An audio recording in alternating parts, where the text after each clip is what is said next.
محترم ناظرین کرام، اس وقت یہ ملک خدا داد پاکستان افراتفری، اختلافات اور معاشی پریشانیوں کے بھنور میں ہے۔ ان ساری پریشانیوں کا سبب، سب سے بڑا سبب، وہ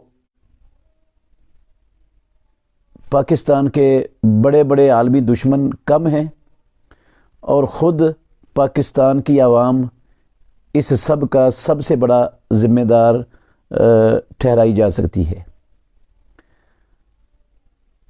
ہمارے جو اعمال ہیں امت مسلمہ کے، پاکستان کی قوم کے خاص طور پر، یہ اعمال ایسے ہیں جو اللہ رب العالمین کو ناراض کرنے والے ہیں۔ شرک ہمارے ملک میں عروج پر ہے، شاید مشرکین مکہ میں بھی ایسا شرک نہیں تھا۔ بدعات اور خرافات وہ عروج پر ہیں۔ سودی لین دین، سودی کاروبار، سودی معاملات عروج پر ہیں۔ اللہ اور اللہ کے رسول کے خلاف جنگ کے محاذ ہم کھول کر بیٹھے ہوئے ہیں۔ ہمارے گھروں میں، ہماری منڈیوں میں، ہماری مارکیٹوں میں، ہمارے ایوانوں میں کہیں بھی اللہ رب العالمین کا دین قائم نہیں ہے۔ اللہ کی شریعت کے مطابق فیصلے نہیں کیے جا رہے۔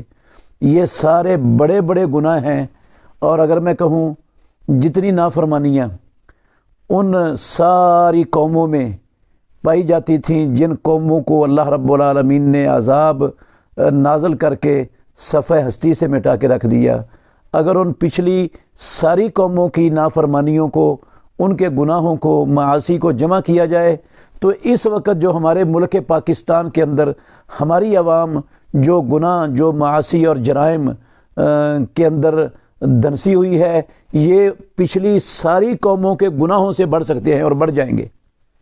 تو ہمیں اپنے ملک کو ان حالات سے نکالنے کے لیے، اس ملک کی حفاظت کے لیے، اس کی سلامتی کے لیے، اس کی معیشت کو مستحکم کرنے کے لیے ہمیں اجتماعی توبہ کی ضرورت ہے۔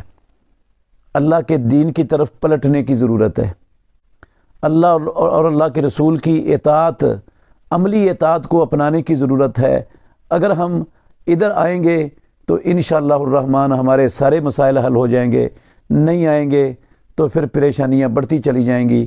اللہ ہمیں سمجھنے کی، عمل کرنے کی توفیق دے، اور اپنے ملک کی سلامتی، اس کی حفاظت اور اس کے حالات کو بہتر کرنے کا اللہ رب العالمین ہم سب سے کام لے لے۔